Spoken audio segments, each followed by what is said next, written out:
2 ng gabi. Gabi ng Misteryo. Hoy, kumusta na po kayo? Pag-usapan natin ngayong gabi ito tungkol sa mga sagradong lugar. Ito ba'y mga lugar na talagang pinupunta ng mga tao? May mga kakaibang mga nararamdaman kapag ito'y pinuntahan. Tulad na lamang ng Bundok Panahaw, ng Ciudad Verdadero, ng mga simbahan, lalo na mga bahay-sambahan, mga lugar na kung saan nagtitipon ang mga grupong espiritual. Nagiging sagrado yan, mga templo at iba pang mga lugar na talagang dito nakukuha ang karunungan, inspirasyon, kaalaman sa espiritual. At dito nagkakaroon ng connection natin sa ating pong lumikha.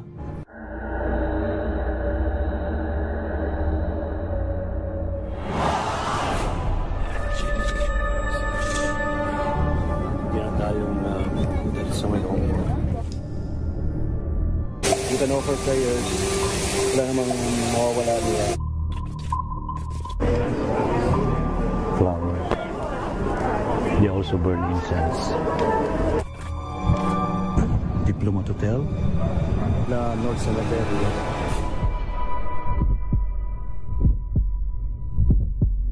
Certainly opened a portal to another dimension.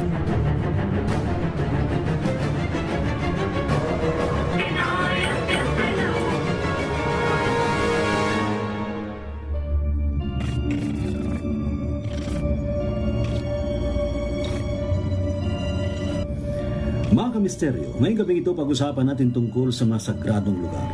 Mga sagradong lugar tulad ng simbahan, mga bahay-sambahan, mga kabundukan, mga kapaligiran sa iba't ibang mga lugar tulad ng mga bundok, Mount Panahaw, Ciudad Verdadero, maging sa ibang bansa, sa Sedona, sa Arizona, sa India, sa Egypt, sa Peru, maging sa Russia.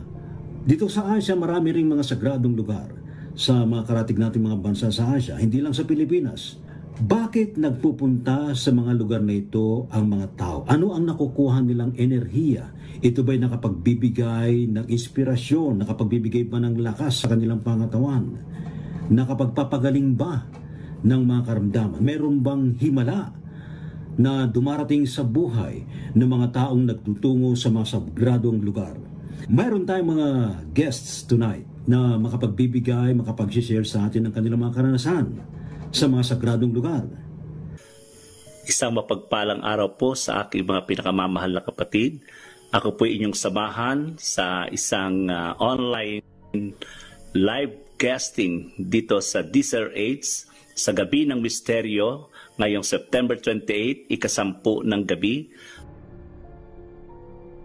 At isang napakagandang kwentuhan ang ating makikipagbabahaginan na tatalakay tungkol sa mga sagradong lugar. Hello, I'm Jessica Almares. Tomorrow, September 28 at 10 p.m., I invite you sa Gabi ng Misteryo sa DZRH with no other than Tito Ray Sibayan, metaphysical broadcaster and writer. We'll be talking about the mysteries of sacred places. I'll see you there. Namaste, si Kijing. Ako pala ito ng Spiritual Guide Philippines. Ayun, at muli, iniimbita ko po kayo manood sa Gabi ng Misteryo with Sir Ray T. Sibayan. At ang ating pag-uusapan ay yung mga sagradong lugar. Yun, so tayo yung marami-rami na ang ating napuntahan ng mga sagradong lugar. At yun po ang ating pag-uusapan. Mamaya po ito sa Gabi ng Misteryo, 10 p.m. to 11 p.m. See you mga masters, namaste. Magandang araw po sa inyong lahat. Si Dr. Jo Villasano po ito, mamayang gabi sa programa ni Ray Sibayan. Magkita-kita tayong muli. Maganda po ang ating talakayan, yung mga sagradong lugar. Ni-request niya po ako na i-share ko sa inyo yung mga sagradong lugar ng Russia na napupuntahan ko. Lately po, napunta ako doon sa Lena River, kung saan makikita po ang napakaganda at ang tataas, malalakas na enerhiyang pillars of minerals. Makikita niyo po sa aking background. At ng mga nakaraang taon, kaming dalawa ni Ma'am Cora Guidote, napunta kami doon sa Baikal Lake at meron po doong dalawang malaking structure, mineral structure sa tabi ng lake na kung tawagin nila ay sacred stones na nagbabalanse ng enerhiya ng male at saka female. Pakiramdaman po natin ito. Mamaya makikita nyo sa programa ang mga pictures na to at tatalakayin natin ano ang natatanggap nating enerhiya kapag tayo'y pumupunta sa mga sagradong lugar o kaya sa mga simbahang malalakas ang enerhiya. Magkita-kita po tayo. Ang mapagpalang gabi po sa inyo. Ako po'y nag-iimbita sa Gabi ng Misteryo ni Ray Sibayan, alas 10 ng gabi sa DZRH. Ang pag-uusapan po natin ang mga sagradong lugar. Tulad po nito, nandito ako ngayon sa Mount Banahaw para gumanap ng aking taunang debosyon tuwing dumadating ang aking kaarawan. Kaya abangan nyo ang pag-uusapan namin kung ano ang sagradong lugar na ito ng Mount Banahaw. Ang makakasama ko po pala sa online guest na ito ay ang isa sa mga founder and president ng Kapatiran kay Cristo Buhay Missionary Movement dito sa Mount Banahaw. Kaya tutok na po kayo. Ang ganda ng topic natin. Yan din pag-uusapan sa Gabi ng Misteryo, 10 to 11 p.m. sa DZRH. Walang absent. See you! Pagkakaiba daw ho yung mediumship sa sinasapian. Talagayang kababalaghan, pananaliksik sa kapangyarihan ng isipan, pagpapakita ng mga nilalang, inyong matutunghayan sa Gabi ng Misteryo. Kasama si Ray Sibayan tuwing Sabado, alas 10 ng gabi sa DZRH Radio, DZRH TV at DZRH Online sa Gabi ng Misteryo. Magandang gabi po Luzon, Visayas, Mindanao. Isa pang edisyon ng programang Gabi ng Misteryo. Ngayon po gabi ito mga kaibigan ng Sabado. Nako, ngayon po ang huling Sabado po ng September 28, 2024. At napaka-interesting po ating pag-uusapan ngayon po gabi ito mga kababayan, and we will be discussing about sacred places. Yun. Ano ba mga mystery, miracles at iba pa na talagang kaya pinupuntahan yung mga sagradong mga lugar. Ano ba itong mga sagradong mga lugar? Ha? Yeah. Natural, sa atin, yung tuwing araw ng linggo, lalo sa mga Katoliko, mga Kristiyano, ay nagtutungo sa mga simbahan. Yan, sagradong lugar po yan. Meron din pong ibang mga grupo talaga nagpupunta sa mga kabundukan at they believe na mga bundok ay sagrado. Ayan na. Iba'y sa mga kuweba, ha? Iba naman ay sa tabi ng dagat. Ayun, ha? Basta nakatuon sa espiritual na mga aktibidad ay at mga pagtitipon, may tuturing na ito'y sagrado. Yun. Ngayon pong gabing ito mga kaibigan, nako talaga naman yung ating birthday boy, ha? Nandyan sa Bundok Banahaw, ha? Ating ang alamin kung saan na ba ang signal ngayon dyan sa Mount Banahaw. Si Tito Boy, Psychic Tito Boy. Tito Boy, magandang gabi sa inyo dyan sa Banahaw.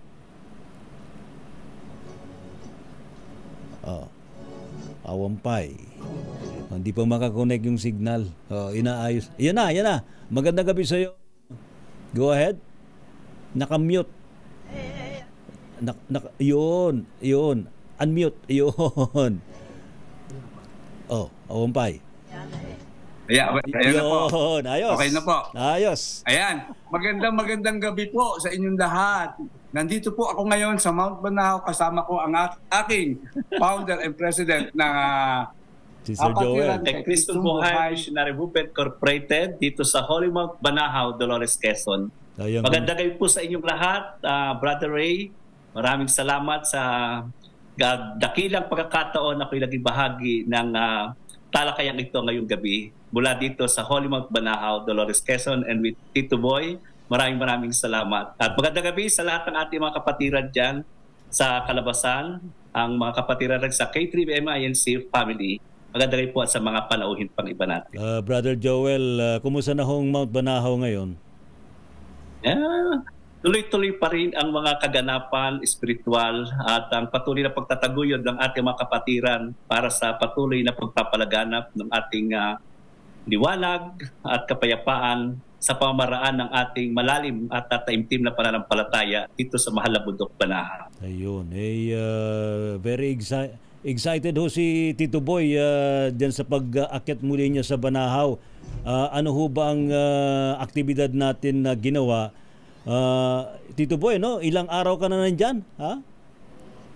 Dumating ako nung Thursday night. Kasi nag-start ako kanina mag-siyam sa Santo Jacob, sa tubig ng Santo Jacob, sa ilalim ng kuweba talaga. Aba, kumusta na yung St. Jacob's well? Okay naman po, ang lakas pa rin ng enerhiya ng tubig, ang lakas pa rin ng enerhiya ng paligid. Lahat ba ng mga pwesto dyan ay pwede nang puntahan na Brother Joel? Ay, opo, ganito po kasi ang nangyari. If I am not mistaken, way back 2013, nagpalabas ang ating DNR ng pagsara. Yes. So medyo na-conflict lang yung mga tao dahil akala ng mga mananampalataya, lalo yung mga tagalabas, ay sarado yung the entire area ng Mount Banahaw. Pero ang totoo kasi, ang sarado lang, yung pinakaitaas talaga, they were restricted that area, especially yung Dungaw, yung ilalim. Pero itong paanan, itong Santa Lucia, Barangay Santa Lucia, at saka yung Kinabuhayan, tuloy-tuloy naman ang mga pilgrims, mga pilgrimage natin, yung mga spiritual activity, tuloy-tuloy dito sa baba. So ngayon medyo okay na uli ang dating ng mga tao kasi nalinawan na yung mga ganong medyo pagkalito. So hindi lang pwede sa may Kinabuhayan?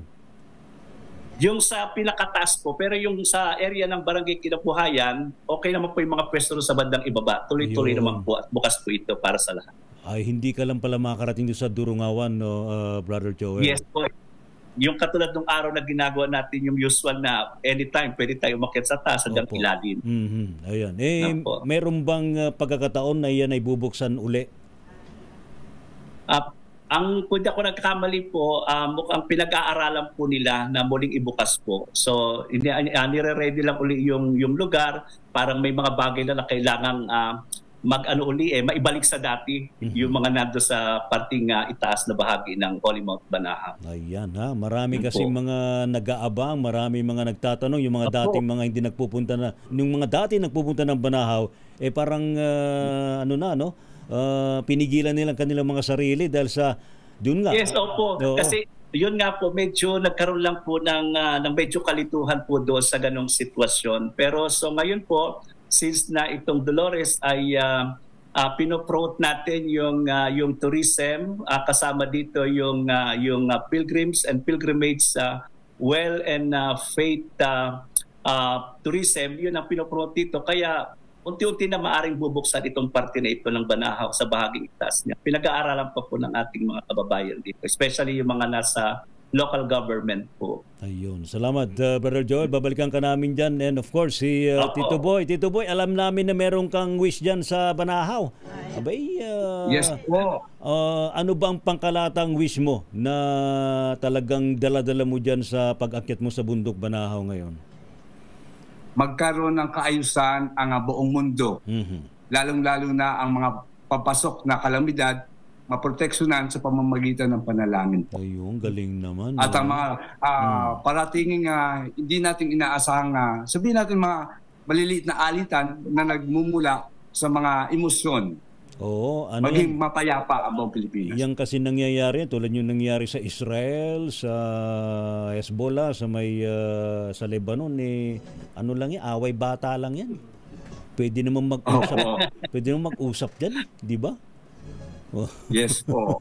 Salamat, Tito Boy and Brother Joel. Babalikan ka namin dyan, kayong dalawa dyan sa Banahaw.